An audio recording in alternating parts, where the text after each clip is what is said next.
Hello and welcome to this online nutrition get together. Today our primary aim is to focus on the number one food that is a really good idea to focus on in order to get better results, whether that's with weight loss, reducing inflammation, regulating blood sugar, increasing energy, or just generally feeling better. And I know that I have people here who have different goals. So I wanted to point out that what we'll be sharing today is really a universal principle that applies to everyone in one way or another. So that's why it's a good topic to focus on. What we're going to cover today is why common knowledge around nutrition is making us fat and sick, the one food that should receive the bulk of your attention, energy, and focus, and how focusing on this food will help you lose weight faster, decrease inflammation, regulate blood sugar, and increase energy. We'll talk about the 4 easy steps to start changing your results, and also how the Good Food Eating Virtual Nutrition School can help make things easier for you to achieve your goals.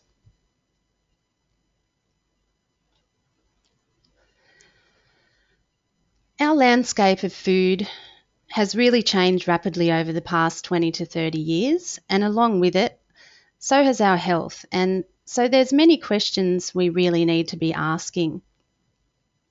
Now when we go into a supermarket, we're overwhelmed by choices of food items, and in many cases I think we're quite lost. And in that sense, most of us have been guided by things like the media and marketing messages. And that's something I call common knowledge. I was like that myself for many years. We all are. Until I delved into nutrition, I didn't know really what was what either. Because let's face it, it can all get so confusing, and there are mixed messages out there, and there are really so many choices, right? So it's really easy to get confused. And that's why we rely on common knowledge, things like those, the media and the marketing messages, because that's what helps guide our decisions.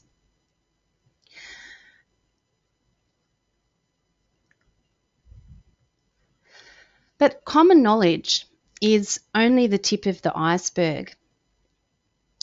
It's really such a small piece of the picture. It's only what they want us to see. And when we say they, we're referring to the media and those marketing messages, because that's where we are getting most of the messages most of the time, right? I mean, we are just the general public, really, and that's where most of our information comes from, particularly with nutrition. But have you ever stopped to question whether that common knowledge is telling us the right thing, or is it deceiving us and hiding the truth? It's an interesting question. And a client and I were discussing this recently and talking about how we just believe that health organisations or organisations that say set our food standards, for example, would have our best interests at heart. I mean, surely they wouldn't deceive us, right? Well, that's what most of us think. But the truth of the matter is that money rules the roost on most occasions, and even health organisations, unfortunately, can't compete a lot of the time. And although common knowledge is what is commonly known, does it really serve us? As you can see in that picture of the iceberg there, there's a lot more to the picture, a much bigger part of the iceberg that makes up the whole picture. So before we move on to talk about the number one food to focus on, let's look at a couple of examples so you can get a clearer idea of these common knowledge concepts. And you may have come across them already. A lot of us have, and some of us haven't, so I like to cover them anyway. So one of those common knowledge concepts is don't eat fat, because eating fat makes you fat and gives you heart disease. That's the common knowledge, and it's something that we've all been led to believe. So the advice is to eat a high carbohydrate, low fat diet instead because it's better for your health. But just hang on a second. How come we have rising rates of obesity, type 2 diabetes, and heart disease?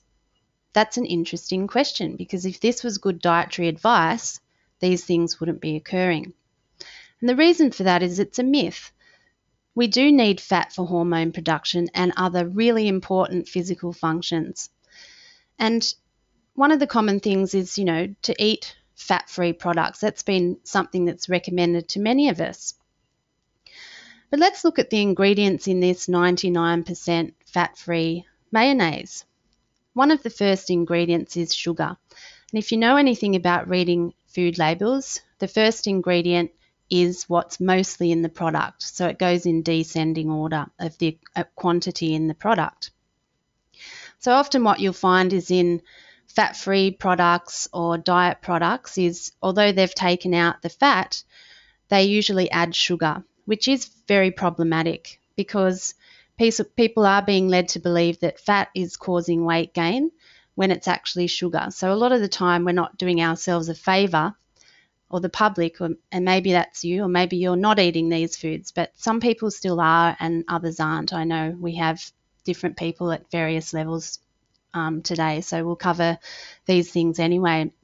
But it's interesting, you can examine these things yourself, and if you looked at a full fat mayonnaise, you'd see that there's only about 1 to 3 grams of sugar in a full fat mayonnaise, but in this 99% fat free, we've got around 20.4 grams per 100 grams, which is that's really a lot. So this is not really a good product for us to eat. Another common knowledge concept is to count calories and points. The common knowledge and the logic behind that is that as long as you burn more than you consume, you lose weight. So again, buying low-fat diet and weight loss products is a good idea because it helps you stay within your required calories or points, right? Well, not exactly, because this is another myth. I'm pretty sure that eating a food with over 49 ingredients in it is more of a science experiment than a food, and that's what we're looking at right on the screen now, is a diet food that's heavily promoted to eat, but look at all those ingredients. It's not all about the calories because calories are definitely not created equal. Just because this item might be low in calories does not make it a product or something that you would like to put in your body for weight loss or for decreasing inflammation or improving your energy. And these are the types of things that we need to become more aware of. Because these common knowledge concepts are a myth. Things such as these. Most people will not lose weight eating a no-fat diet. They'll actually gain it. People may also develop health issues because we need fat for important functions in the body, or processes of inflammation might increase because of eating those types of food items. And counting calories and points might work in the short term, but most people put all the weight back on plus some more. I've seen it time and time again. And there are many more myths such as these that keep the public confused, and even worse, keep making us fatter and sicker. And we do need to be aware of this so we can start taking our health into our own hands.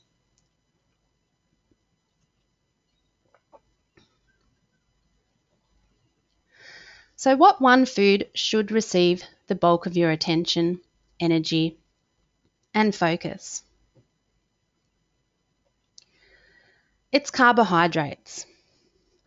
Well, it's more of a food group than just one food, but it is the most important food group to focus all your energy on. And here's why. It's all about carbohydrate metabolism. So here's a condensed 2-minute lesson on carbohydrate metabolism. And some of this is a little bit generalized because it's only a 2-minute lesson. But we have glucose and we have fructose. Glucose goes through its processes and gets converted for immediate energy use or stored in the liver or muscles as glycogen. And we can use that for energy. Of course, if we eat too much glucose, it still gets converted to fat, but the process is nowhere near as efficient as the metabolism of fructose. Fructose gets metabolized entirely by the liver and mostly gets converted to fat. As you can see on the screen there, 120 calories of glucose only converts to around 1 calorie of fat, but 120 calories of fructose, you've got 40 calories that get converted to fat. And unfortunately, a lot of that fructose metabolism is also getting stored as abdominal fat. And it's interesting because this is something that a lot of people don't recognize. And it's not just the calories though, or the fat conversion, because there is also various hormones and other metabolic processes that can be adversely affected by carbohydrates.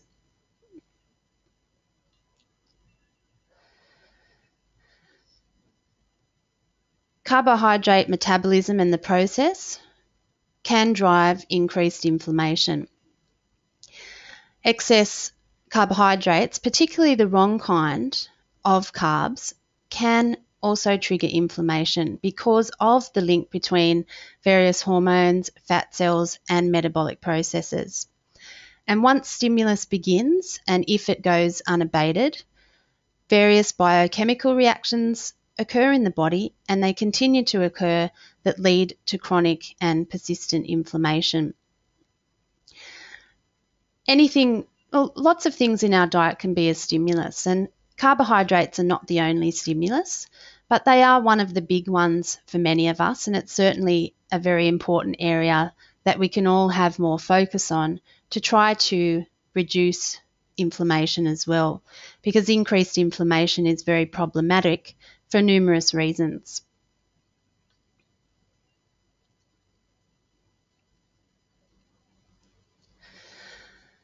So essentially, excess carbohydrates, or particularly the wrong type, does mean you'll gain weight or you can't lose it. It means you'll increase inflammation because of that link between hormones, fat cells, and metabolic processes. You'll have spikes in your blood sugar all day long, and this takes you on an energy roller coaster ride. And while roller coasters might be fun from time to time, living day to day, going up and down and all over the place doesn't make us feel good. And I know that there are many of you listening that could agree with that.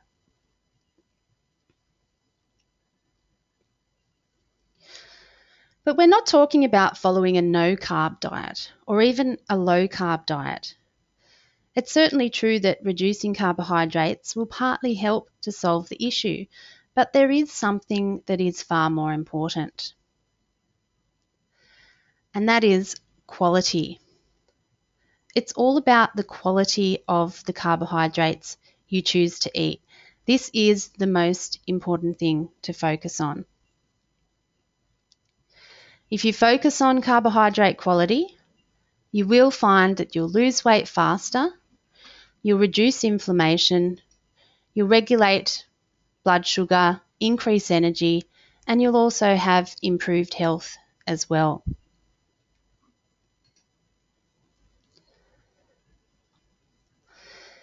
So let's dig into carbs just a little bit deeper because there's more to the story. As you can see, there's two types of carbs, and you've probably heard of these before. There's simple and complex carbohydrates, and we're not going to go into depth right now, but you'll see that there's a list of simple carbohydrate food sources and complex carbohydrate food sources on the screen. So you'll get an idea of what some of these are. And eliminating simple carbs and eating complex carbs is better. That's the first step in choosing better quality carbohydrates. One important thing to point out is that vegetables are a source of carbohydrates too, and most people don't know that. So yes, vegetables are carbohydrates, and they're one of the best ones to choose, one of the highest qualities.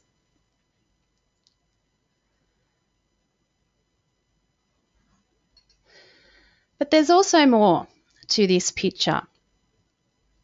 We talked about glucose and fructose metabolism before, right? So you also need to be aware of glucose and fructose carbohydrates. And as you can see there on your screen, there are two lists of glucose-only carbs and fructose-only carbs. So choosing only carbohydrates that have glucose is a better choice to help you lose weight and reduce inflammation and increase energy and regulate your blood sugar than choosing fructose carbohydrate. So again, if we can focus on choosing the right type of carbohydrate, this is going to make a very dramatic and drastic difference to our overall results.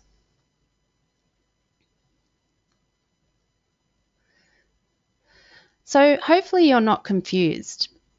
Hopefully now you could go home and you'd have it down and put this all into place. But I wouldn't be surprised if you were still a bit confused, because you were probably thinking that this short nutrition get together was meant to show you the one food to focus on, and now it's a whole group, a whole food group. And you know, there's all these things that you have to know about carbohydrates. So let's just break it down to just 4 easy steps you can do to start changing your results right away.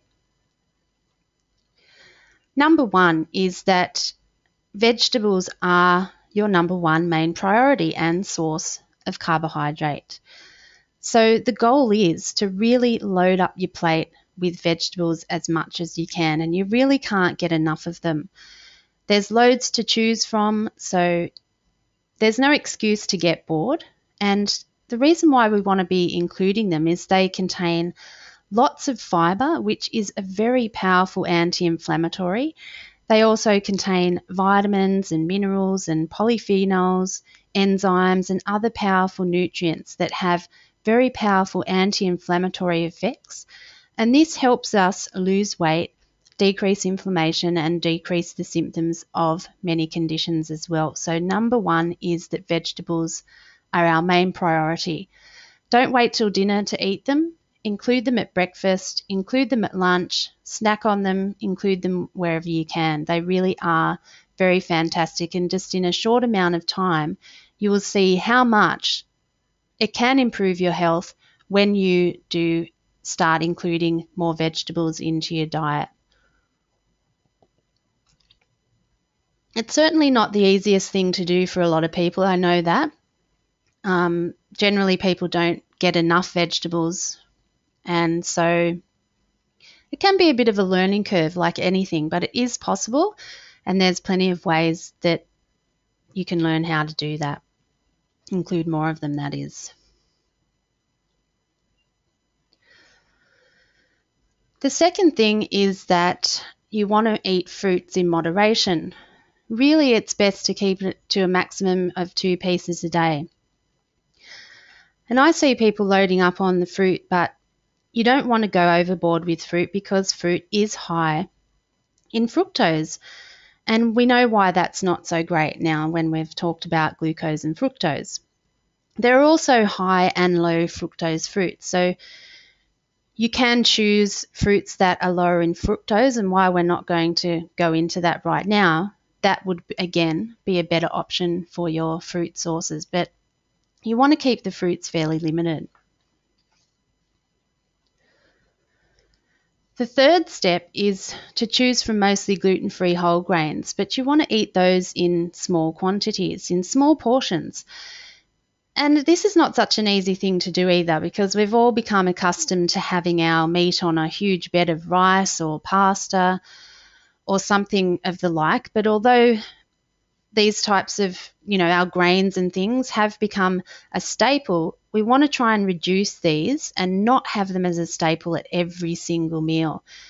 And that's because the fourth rule is that, as a rule, you do not want to displace those vegetables. Vegetables are your number 1 top priority. when it comes to choosing carbohydrates.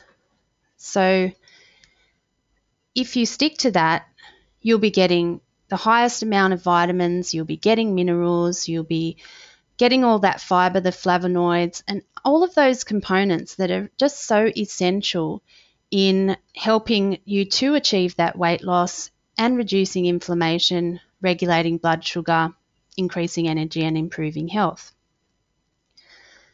So really, if you can focus on following those 4 simple rules to choosing your carbohydrate sources, you will really be getting yourself on the right track and improving your results.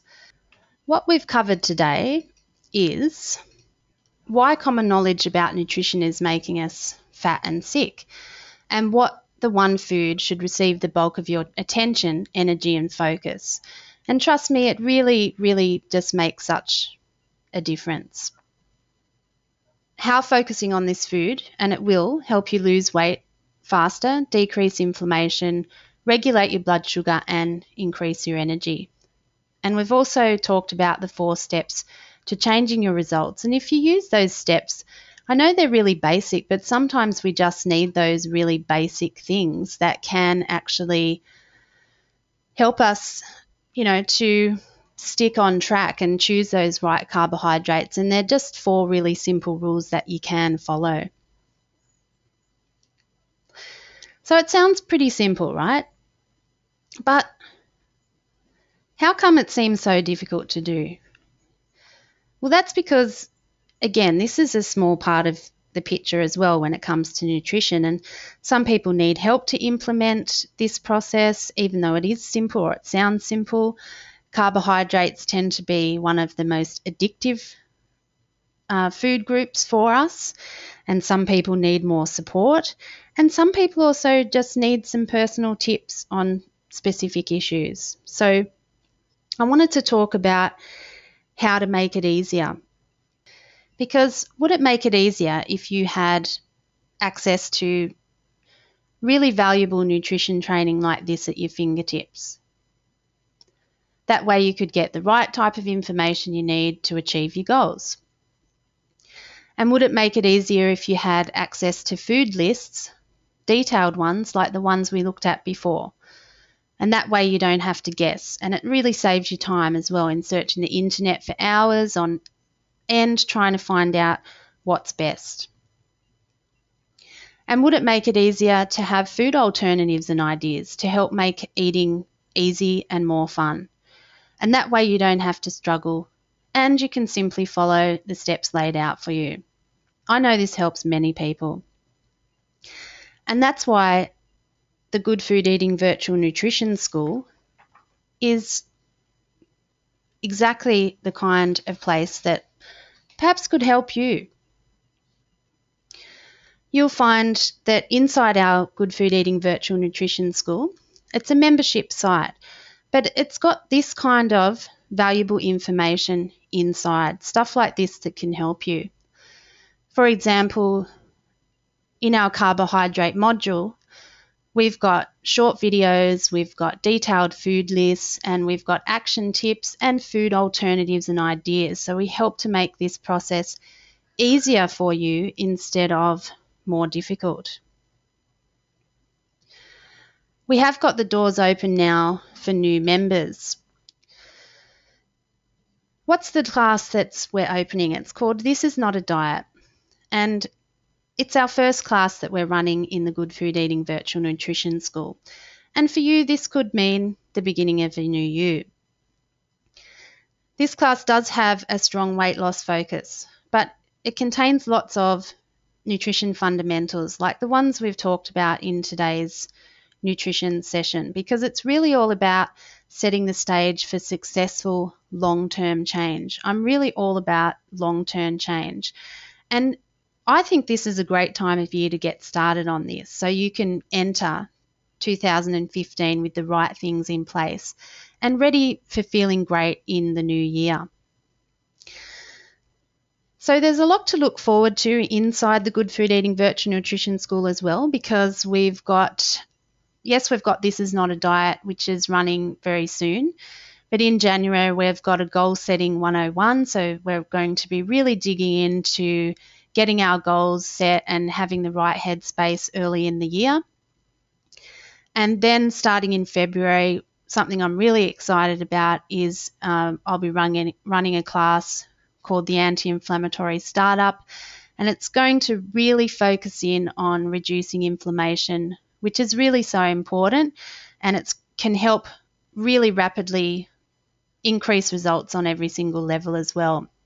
But this is not a diet, it's a great fun foundational class which will really set the platform for that as well. So I'm hoping you'll like to get involved.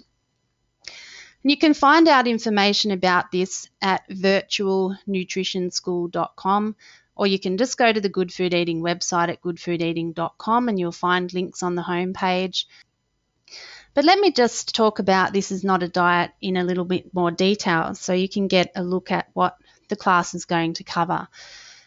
So in the class, we're going to be covering a unique approach to effective long-term weight loss results and 10 effective strategies to overcome sugar and food cravings, where you'll discover a new simple way of eating that will effortlessly get you to your ideal weight without having to count calories, carbs, or anything that takes the joy out of eating, because I think those things are really boring, and I'm sure you do too. You'll also discover the number one tip to changing habits for good, the one food to focus your energy on in order to lose weight faster. Well, you've already discovered a bit about that tip today, and also how your hormones could be making you fat and exactly what to do about it. And there's also just loads of motivation to get out of your weight loss rut as well. So inside the Good Food Eating Virtual Nutrition School, This Is Not a Diet is fantastic. But we've also got a great nutrition and health library, so you can search for different things that might apply to you and your condition. And this is going to be ever growing. We've got a fantastic recipe database with lots of really easy and delicious healthy meals to make. A lot of the things that are in the recipe database can be made in 20 minutes or less. I'm a big believer in having easy food that's tasty, but you'll be able to have access to that entire database, and there's loads of recipes there.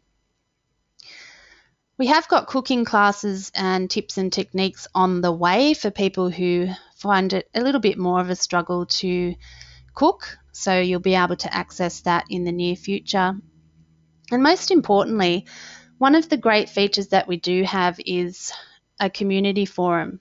So I know that I'm a very interactive person, and I think that we all get the best results when we can interact with other people, which is why I like to hold things like these online get-togethers and also have interaction with people in a community forum, which is much like, something on Facebook. If you've never been into a forum, they're kind of similar to Facebook, where you can go in and ask questions and chat with other people and talk to each other.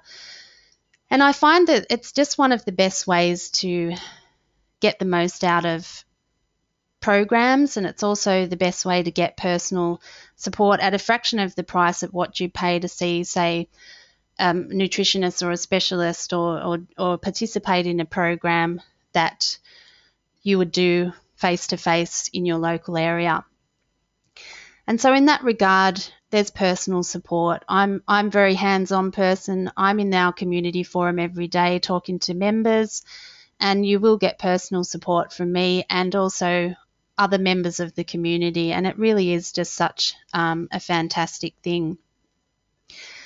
And of course, it's conveniently located online, so you can sign up from anywhere in the world, you can meet new friends, you can get involved in our easy step-by-step classes, get all that personal support that you need, and most importantly, get the results you deserve. Everyone deserves results. I'm also a very results-oriented person, and I think that we can all get results. It's just a matter of tapping into your personal issues and your little personal quirks and working that out, and we can help you do that. So this is the first class that we've got on offer, and as I said, we have got plenty more to come in the new year. Lots of exciting things developing inside the Good Food Eating Virtual Nutrition School. So you can find out more information at virtualnutritionschool.com, or just go to goodfoodeating.com. I don't want to confuse you, but sometimes people remember one thing or the other. But I'd like to invite you to come and join us in there this last part of the year so you can really hit the ground running in 2015. So like I said, go to virtualnutritionschool.com or just go to goodfoodeating.com and you'll find some links now on the homepage there. But I do thank you very much for joining me today. It's been fantastic that you've all come, and we will catch up again soon. So thanks again. Have a great evening or day wherever you are in the world. And again, I really thank everyone and appreciate you taking the time to share this nutrition session with me.